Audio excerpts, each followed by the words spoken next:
Today is going to be a bit of a change up in the setup that we have as far as the catch can. Let me explain. What's up, y'all? Welcome back. If you're new here, welcome to the video. Welcome to the channel. You might notice I'm not in the shot. I'm just picking up some things over here. We changed up our mic setup as well, which I'm trying out. Hopefully this thing works. It seems to be working. So I did some tests and it worked fine there. So hopefully this video has audio when we're done here. But we are changing up our oil catch can today. I had some reservations about going with the vented catch can, and we did it anyway. And then I saw some comments on the video I did installing this vented catch can. And I just decided to call STM and I was like, what do you guys recommend? What do you guys normally do? Do you do vented? Do you do sealed? What's the difference? Et cetera, et cetera. And ultimately, they not talked me into, but we kind of came to the conclusion that it's better off to do a sealed catch can, and that's what we're going to do today. So essentially, what he said was, typically sealed catch cans are just better. I know that doesn't really give you a lot of context, but we were talking about some things with the can, and they said that the sealed catch can always pulls vacuum, and the vented catch cans can still have crankcase pressure. With all of that in mind, I was like, you know what, let's just do sealed. You guys recommend it. You guys do it on your cars, so we'll just run sealed. I've already removed the other catch can from the car, and so we'll get this stuff out of here and get things squared away. Got everything unbagged here. I'm gonna sort this stuff out, get it organized. We have a new PCV valve and a majority of the fittings in this bag we're not going to even need. This is a weld-on bung for the intake. My intake already has that. This is a 10-an fitting, which we have like 2 or 3 of these with all the kits we've had ordered here. This is a 6-an push-in, don't need that. This one goes to the PCV and the PCV itself. 10-an, 10-an, 6-an adapter, 6-an fitting, 6-an straight, 6-an 90, 6-an 120, 10, and 2 1045. Okay, so let me pull up on their website here. They have a little diagram. I'll show you. Boop, right on the page there as to where everything goes. We need to have a 10-an from the back of the valve cover to the catch can itself. This top fitting goes to the intake, and then this little 6-an fitting runs from the catch can to the front of the engine block, and then from the side of the valve cover back to the intake manifold with the PCV. So seems pretty straightforward. There's only a few lines to run, so let's get to it. Also, if you guys could, in today's video, drop a comment down below and let me know what you guys think of the new audio setup and all of that, if you guys enjoyed that. And yeah, I think it's a good move. I can now move around the garage a little more freely and not have to think about audio and echoing from me being far away. Okay, so first things first is we're gonna mount the catch can itself to the transmission. That way we can have that out of the way and we'll know where to put our lines and all that stuff and how much we have to cut, etc., etc. Let's get under here. Is this a 14? It is a 14. Rotating myself. Whoa, that concrete's cold. Loose and loose. One down. We can just get this guy off. Let's mount this can right yonder. Judging by how close my intake is, this hose running from the intake to the catch can, it's gonna basically just be the fittings. It's so close to it. That's on there now. Let me just, I'll snug this thing down and then we'll jump back. I'm glad I remembered this task because today's video was supposed to be installing the radiator and the AC condenser, so we almost messed up because if we got that stuff into there, it would have been pretty hard, I feel like, to get to the get to the block back there. Luckily, this 10-an line from the back of the valve cover that I made from the last catch can has to go back pretty much in the same spot, so this may still work based off of how I cut it. And hopefully the fitting and stuff is in the ballpark on this catch can as it was on the other one, and then we can use this line instead of having to make a whole new one. Okay, now let's see if we can actually get this to the catch can down here. Haha. Okay. Now, it's a little too much hose, I feel like. Maybe not. That doesn't look terrible. It fits okay. I just don't want it to rub the intake either, you know what I mean? All right, so I'm not sure how I'm gonna run this from the catch can to the intake. Like the fittings basically take up the entire space. I rotated the intake this way towards me to try to get some more space from how I had it. And I mean, it's just gonna jump things up, I feel like, having to loop it like all the way around, because this 10N fitting is not like all that pliable, but to run it, like loop it all the way around, then come, like it's just gonna look like crap right there. So I need to figure out, I think, some different style fittings maybe, and see if we can just run like a short little guy from the intake to the tank there, because those guys are just too big in my opinion. I feel like I have just been, along with hardware, I feel like I've chased more fittings than anything else. Like just constantly like, try this fitting, doing this fitting, order this fitting instead. Always chasing fittings, it seems like. Like this fitting right here, for instance. You know, they're like, let's put 2 10Ns on the side of the valve cover. Then this kit has to run a 6N off of there. So I had to order this guy, a 10N to 6N reducer. So we'll have to put this guy right here. That thing is massive, it looks like, to run this back here to the intake manifold. Just trying to do what I have to do here to get it to where it will work properly. So now we're gonna run a 90 from this guy, which seems ridiculous that we have this big thing right here, but that's the mistakes we made. Now we'll run this back around and back to the intake manifold. We'll have to have 6N hose to the check valve, the PCV valve, and then we'll run a 6mm vacuum line straight to this port right over here on the side, which you guys can't see, but it is right there. I think the next thing that I need to do just to get it out of the way is install the throttle cable. That way I know where that's going to. I want to hide it behind the, or under the intake manifold.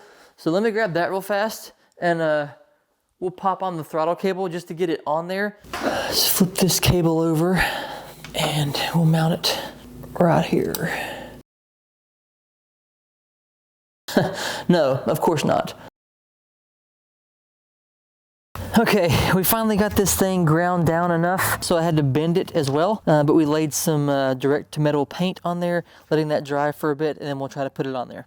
I also got a hold of STM, and they are looking into this thing with the fitting and not having enough space for the lines there. They said it wouldn't work right if I rerouted it. It has to go to the top right there. So yeah, they're checking into that, and we'll see what we can figure out with that in the next little bit.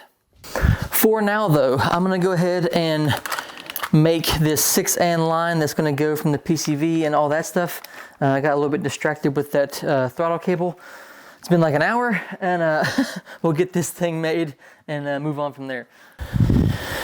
We're gonna be attempting to get this little nut, well, bolt, off of the block. Oh, there we go.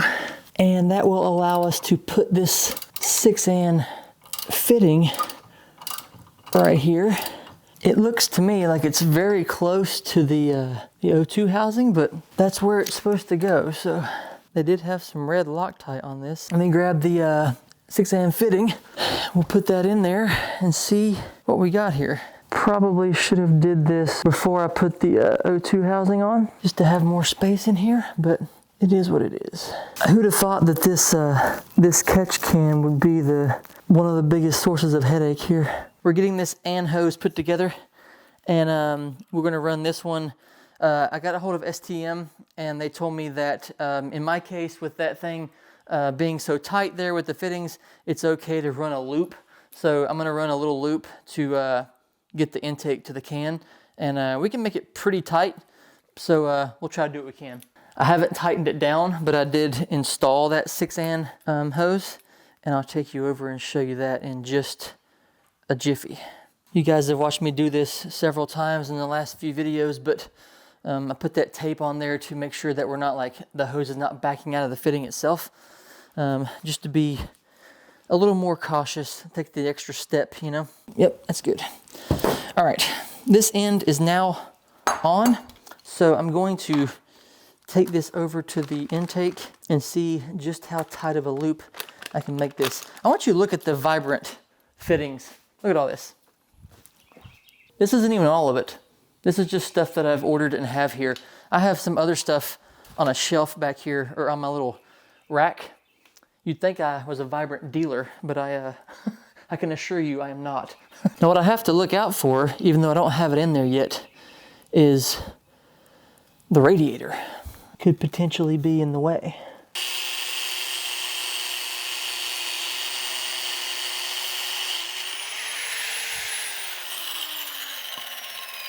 I forgot I had the mic on. That's probably gonna be super loud. All right.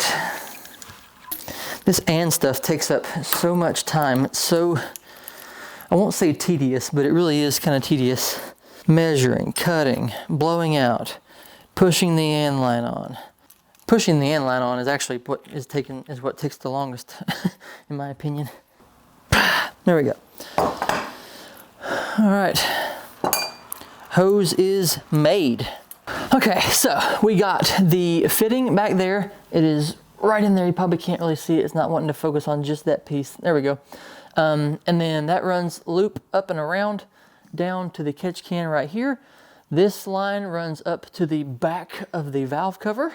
And then we have the air filter, or I'm sorry, air intake loop right here. I think that will clear the radiator just fine. We'll find out. This can be like rotated a little bit here and there, but that was as tight as I could get it without it being in a bind. It kind of, I don't know, it kind of muddies it up a little bit. I don't like the uncleanliness of that, but I guess it is what it is. Gotta do what we gotta do, and yeah. So now we can move on to this line right here that runs from the side of the valve cover all the way to the intake manifold right there. I'll throw it up on the screen here, but this is what the diagram looks like. And we're working on the PCV adapter, straight fitting 6N hose, 90-degree 6N. That's the line we're building right now. Thread that on right there. I think I want to run the and stuff as close as I can get it. You know what I mean? I can still see my fuel pressure gauge, and we can keep this PCV valve down here kind of hidden. And then we'll run a short vacuum line to right there. So I'm gonna cut this about right there, I do believe. Okay, I got sidetracked and I just kept working, and I went ahead and got the 6N line here. I really, like I said, I really don't like this little junction right here. If I knew what I know now, I wouldn't have put these two 10N fittings on this valve cover. I mean, this one here is blocked off. This one here has a reducer. Oops, something fell over there. It's just, it doesn't look clean to me, but it's fixed. It's good to go. We got the check valve ran back into here, and we got the vacuum line going into right here. So that is all complete. So now I got the throttle cable also mounted up right here. I'm not done running it yet. I gotta run it. I'm gonna try to keep it hidden and out of the way because I hate how stock that thing runs like all around the place in here. So we're gonna try to keep that thing hidden. We'll go under everything behind there and right into the firewall. So let's continue to keep getting that thing mounted up. I'm gonna have to go under right here, and can't see from the top to run it how it might need to run. As long as I can keep it out of a bind and it's not kinked up, I think we'll be in good shape. Right there looks like a good way to run it. So let me go back up top. Actually, we'll just keep that right there for the time being. I don't want to click it all the way in just yet. That is on there properly because it doesn't go this way. I don't understand why this thing had to be 8 miles long, you know? But again, I'm not an auto engineer, so. We might be able to mount it right here. I think that looks really good right there. That could work. Let me show you.